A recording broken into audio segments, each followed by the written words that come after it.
A fifth day of protests have brought Barcelona to a standstill in what is being described as Spain's biggest political crisis in 40 years.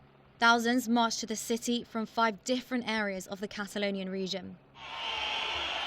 Friday's general strike saw planes cancelled and public transports reduced to a minimum. The Spanish government says people have a right to protest, but it must be done peacefully. The right to protest must be protected by all public powers, and that is what the Spanish government does, and it should also be exercised in a totally peaceful manner. Meanwhile, some Barcelona businesses and residents expressed fears the protests would hurt the economy, with many shops and cafes in the city centre closed on Friday night.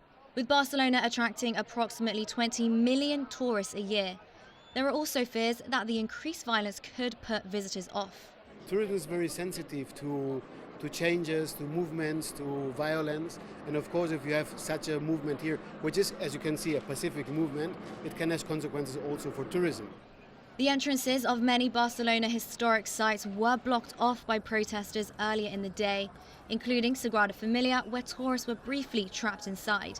I've been living in Denmark 20 years. In Denmark, it's a country with free expression. It's the top of the list of human rights.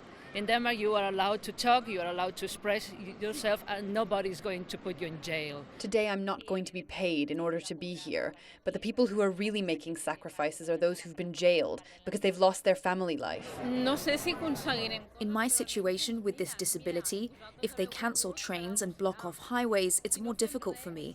I arrived by underground. I had to come into the city at midnight when things were calm and before the metro closed.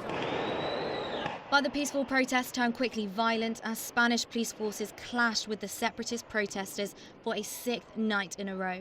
As the political uncertainty continues to build, the future of Catalonia remains in the balance. And many understand that the demand for independence may not stand a chance. They want to be respected and they want to be heard. Leah Heilpan, CGTN, Barcelona.